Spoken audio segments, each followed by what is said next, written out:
Testing, testing. 1, 2, 3. Sound? Video?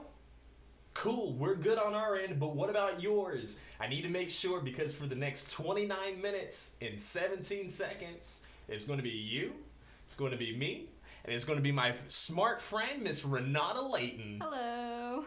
Stay tuned.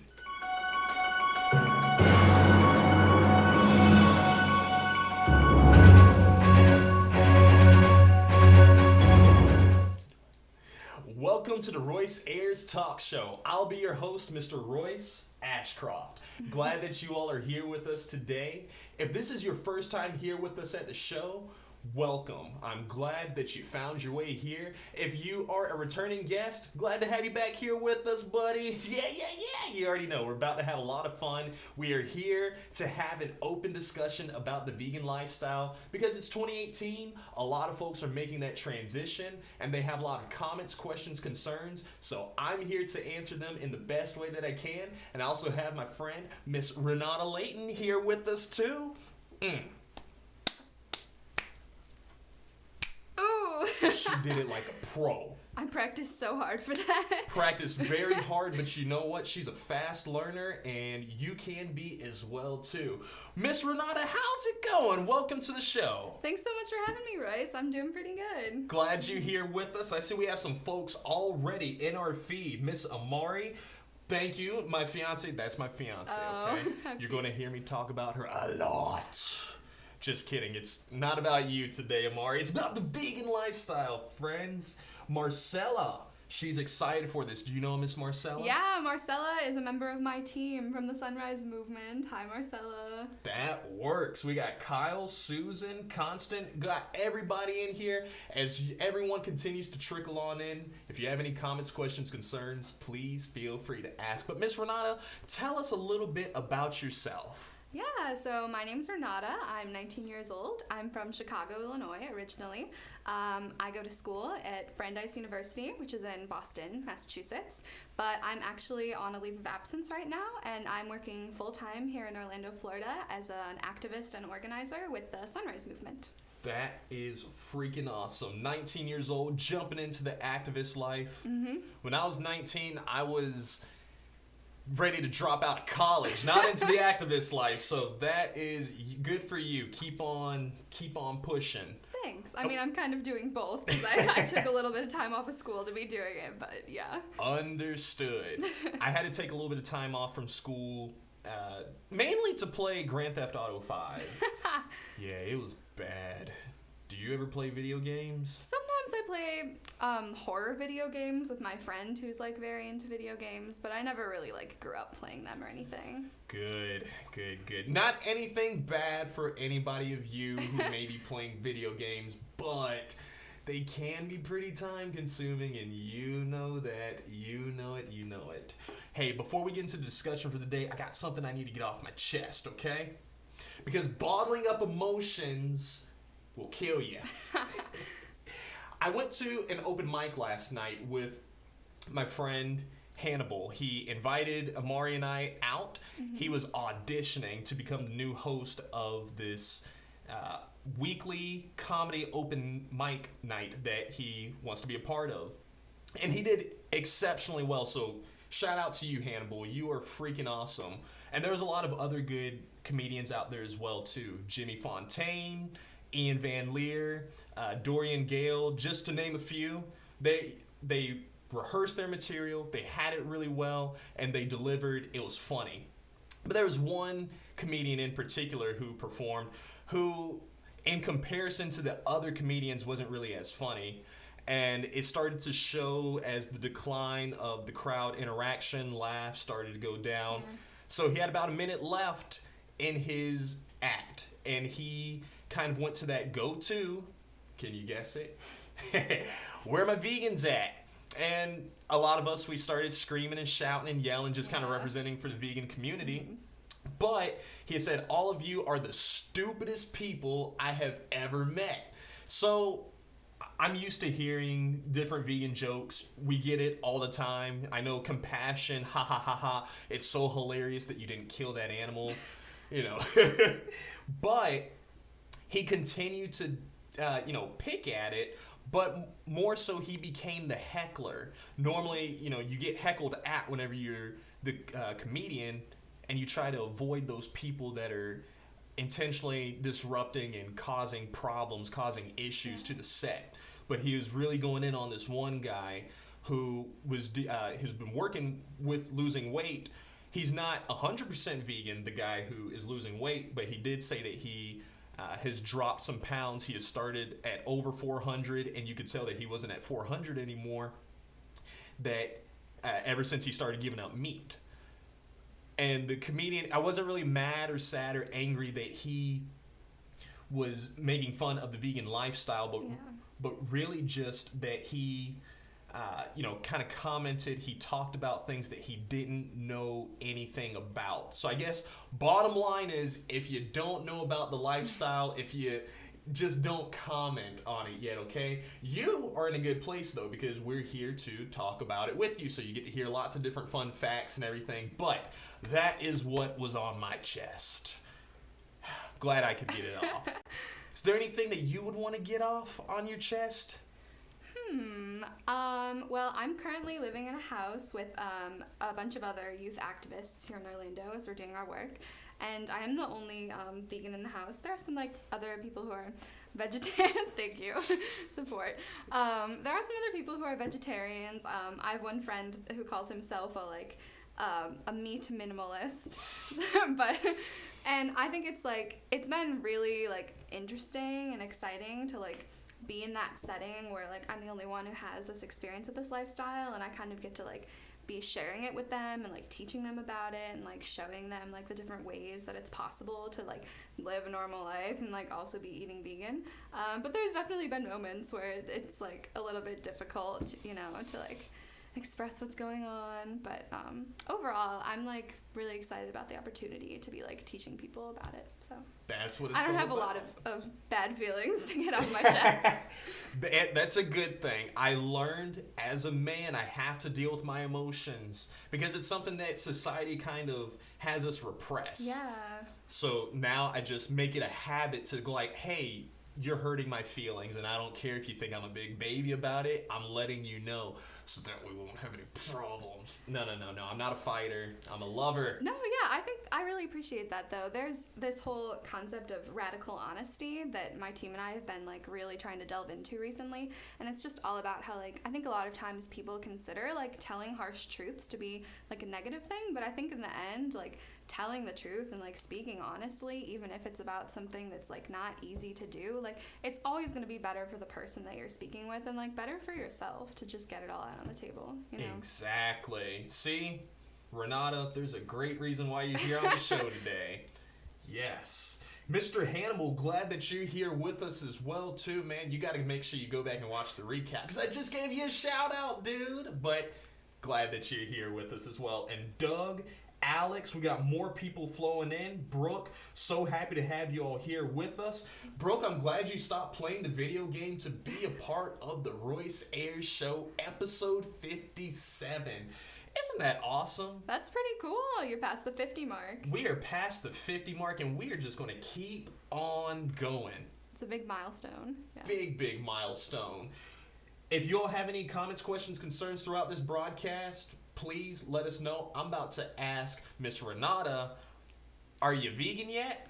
I am, yes. Are you, Royce? I'm vegan, but are you all vegan? Please let us know in the comments. So, Renata, tell me, how did it start for you? How long have you been doing it? Just kind of paint a great picture from the very beginning. Yeah.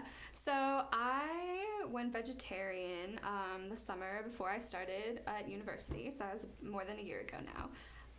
And really the motivation behind that was I was going to college for environmental studies, and because I was really passionate about being a part of the climate movement and following climate justice and fighting for the environment, and I just really felt this deep sense of responsibility that if I was going to go be a part of fighting for big systemic change in the world, which I think is super important, that I had to start within myself too, in my own personal choices.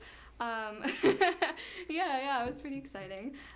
So I was just kind of brainstorming and thinking about more ways that I could be living my life more consciously and with more like consideration to the impacts my choices make, like on the environment and on all the people living in the environment.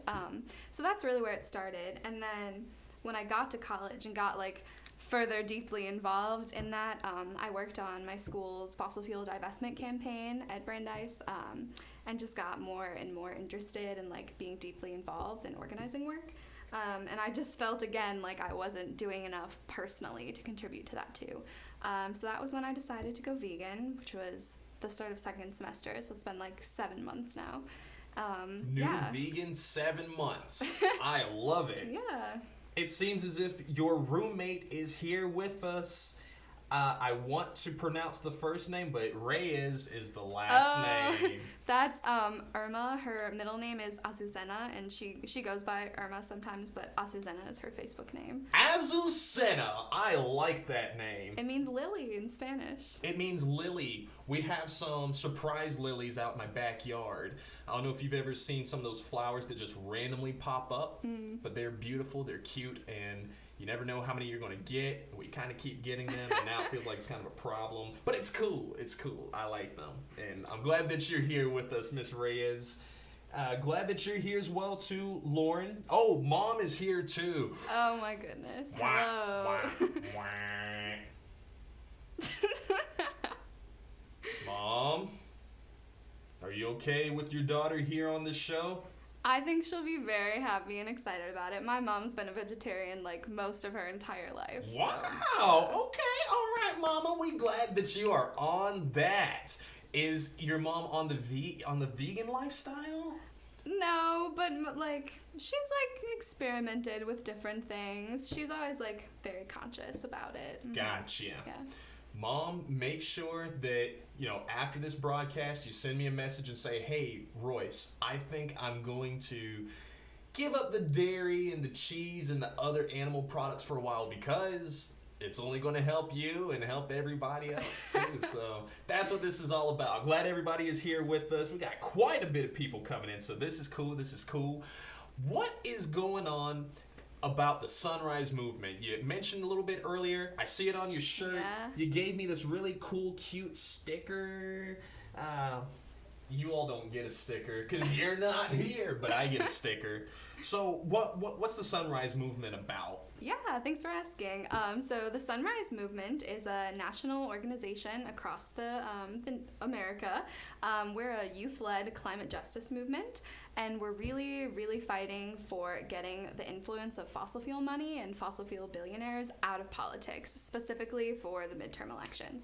But alongside all of our like political and electoral goals, we're just really trying to like empower communities and like build a sense of like urgency and responsibility, but also like power to make change, to protect the environment in the face of the climate crisis. I think that's awesome that you went to school to help the environment, to learn more about it, and then you said, let me work on me first inside, and now it's gotten you into this amazing community. I ended up meeting, Mr. Mudd, so he's a good guy, but the fact that you didn't try to, I know there's a lot of violent opposition with, no, I don't have to change my diet to, help the environment. Mm-hmm. But you made that connection. Yeah, and I think, when you're talking about fighting climate change, that's such a complicated thing to talk about, and there are so many different impacts of it. And I think, one of the bigger things that I became aware of once I got to college, not necessarily beforehand when I knew that's what I wanted to study, was how many social justice impacts there are of the climate crisis, and how communities that are already being impacted by other issues in politics, whether that be economic disparity or inadequate access to healthcare or healthy food to begin with, that's so related to climate change, because whenever there's a crisis in the environment, it just exacerbates all the problems that people are already experiencing. And specifically here in Florida, this state is so vulnerable to a lot of climate disasters. We've seen hurricane season starting early for the past 4 years in a row, and that has really negative impacts on a lot of communities here in Florida. And while I really believe in creating change on the large scale to help that, I think there's truth to say that, like, to a certain extent, we all have to at some point, like, be making individual choices, because as much as we, like, change the way the government operates and change the way our energy systems function and where we're getting our power from, like, renewable sources instead of from fossil fuels, like, at the end of the day, like, animal agriculture, like, contributes more to climate change than the whole transportation industry. So, like, there comes, like, a certain point where we have to talk about, like, diet and our individual choices, too. I love it. I actually have 2 questions that they're really important to me, okay? And I hope that they'll be really important to you. In fact, I'm really curious as to what your answers will be with these questions as well. Please feel free to answer so I can address them. One of them, it's something that's been ripping families apart now for like the past 2 years, okay? There's not really an easy way to put it, all right? And I'm just going to move my cup here because I don't want you to like fly across the table and try to choke me whenever I ask you this. Just hear me out, okay? Do pineapples go on pizza? That's definitely not where I thought you were going with that, but I'm glad you asked. So like I said before, I'm currently living with a bunch of other like youth activists in a communal living space in a house together. We're all like learning how to function and live and work as a team, and one of the biggest arguments that we've had is about whether pineapple goes on pizza. I'm telling you, that's why we're having this conversation. Yes. My personal opinion is like I'm not very picky about like taste and like things going together. Like I'm not the kind of person that's like I like my food to be separate or not touching. Like I'm fine with pineapple on pizza. I don't think it's better than other pizzas. I don't think it's worse, but it's like a choice. And but I know a lot of people disagree with me. I know some people have named it a travesty, but yeah, I don't have a strong leaning either way. I'm very much like, if you want to put pineapple on your pizza, like, go for it. We're going to put some pineapple on the pizza today, right after this show. So just so y'all know, does pineapple go on pizza? You let me know. And then more importantly, another question I've been asking a lot of my guests, and I'm continuing to do throughout the rest of this week, is by the year, in your opinion, by the year 2050, do you think that the vegan U.S. population will be at least 50%? I mean, that's definitely a very like lofty goal, but you and I were talking about this a little bit earlier, that the percentage of people like in America who were vegan was only about 1% or less than that just a few years ago, and now we're at about 6%, and like maybe 6% doesn't sound like a lot out of 100, but 6% from 1% is a 600% increase. And so, like, if we keep going on that trajectory, like, I think so. But I also think, like, we're going to be forced to have to make a lot of changes in, like I was saying before, in our diet and where we're getting our food from, just as the situation with the climate becomes more urgent and more relevant to talk about. And I think it's important to recognize, like, I personally am a vegan, and, like, I very much believe in, like, people being a vegan if that's something that they can do and they feel they can contribute, but as much reduction of animal product consumption as possible is still like valuable and helpful. And like I don't necessarily think like 50% of the population being vegan is gonna like solve all of our problems. I think it's more of a mindset of like being aware of where the food you're eating comes from and the impacts it's having, and like doing as much as you can to the best of your ability to reduce your own impacts. Taking personal responsibility for your choices. That's what it boils down to. And you hit the nail on the head. Oh, Amari, why are you always disagreeing with me? She says pineapples on pizza is definitely worse. Don't mind her, please. Please. No, you're great. You're great. Glad you're here with us as always. But I agree with you that, you know, not everybody 50% of the population going to the vegan lifestyle isn't going to solve all of our problems, but I do think 100% people going vegan would solve all of our problems. I'm not going to, you know, hold my breath and hope for that overnight either. And I'm okay with people kind of transitioning at their own pace. It sucks knowing what happens to the animals with people who transition slower, that they're still contributing to like an insane amount of violence and torture, and and the fact that it's unneeded, you know. At one point it was looked at as, well, that's how we survive, that's how we, you know, that's how we evolve as a species or whatever. But yeah, that's not the case anymore. In fact, it's literally doing the opposite. It's hurting everything and everything that's just around us. I wanted to ask more about the Sunrise Movement. What is it in particular that you all are doing differently from other groups that kind of sets you apart, that would attract the public's eye, something that, you know, just kind of puts you on, this is why we're the Sunrise Movement and this is why you all should get involved and help? Yeah, definitely. I think one of the things that I'm like most proud of and inspired by about Sunrise is that we're totally youth-led. Like all the way up to the top of our leadership is all young people, and we're just like super interested in like engaging the next generation and like being aware of what's going on in our political world and also just like our world in general, and like showing young people that their voices matter and their opinions matter and that like they have the agency to be able to like take action and make change. Yeah. I like that. So youth-led vegan movement. I don't want to say that Sunrise is a vegan movement. Not a vegan movement, but you said it's climate. Well, the thing is like there are other reasons like that the vegan lifestyle is a really good choice, like that are unrelated to climate, like health reasons, like what you were saying before, like the ethics of like treating animals inhumanely.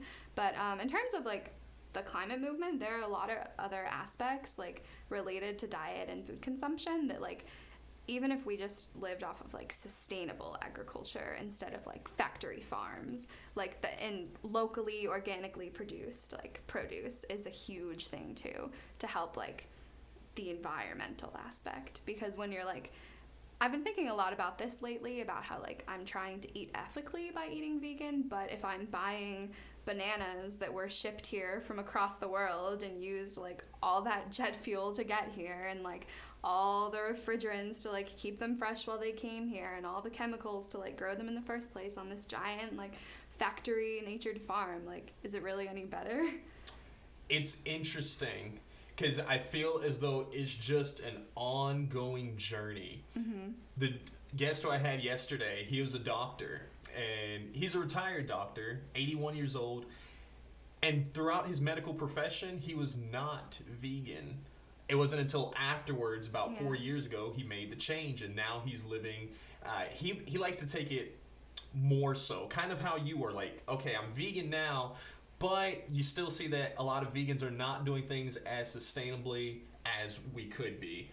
So he likes to take it more to a whole foods, plant-based, that's it. Because a lot of these different processed vegan foods, you know, they're really not good for your health.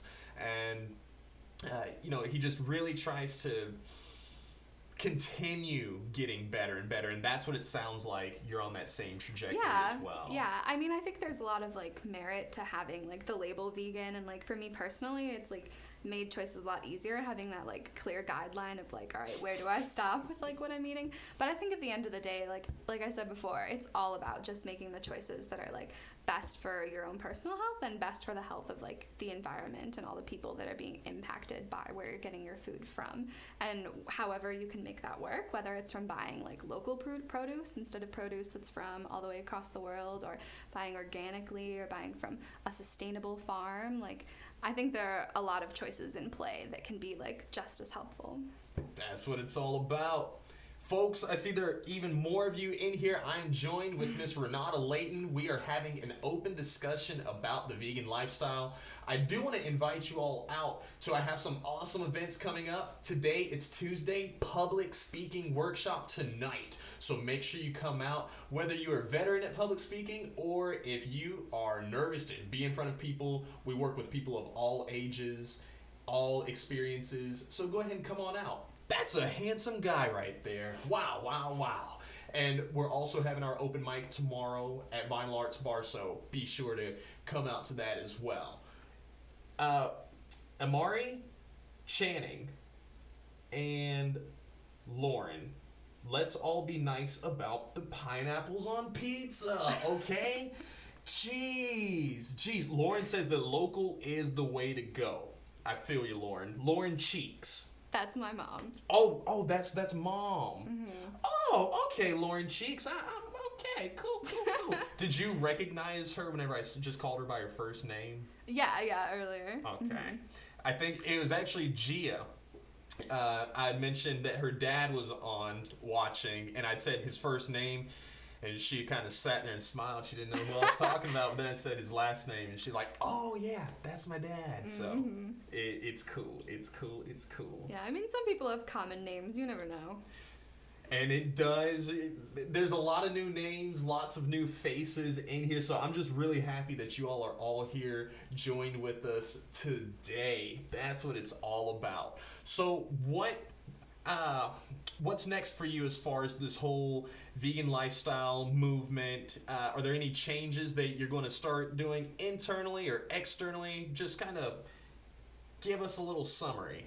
Yeah, well, I think what I'm trying to do right now by like taking time off of school and committing myself as a full-time volunteer with the Sunrise Movement is really just like understanding that I come from a place of a lot of privilege and like have experienced the opportunity to be able to do like a lot of really amazing things with my life, like to be able to go to college and like have the opportunity to have a higher education, and like that's a really, really big deal. But I also think it's important for like me to recognize that a lot of people don't have that opportunity, and like the fact that I can afford to like take time off of school and like be a full-time volunteer for 6 months is like a really big thing that I feel like I need to like take responsibility for, and like make sure that I'm using my time and the resources I have, whether that's like my skills and my labor or just like my like energy, like, but to be able to put that into something that I think will be really productive and like creating change at a time where we really need a lot of change.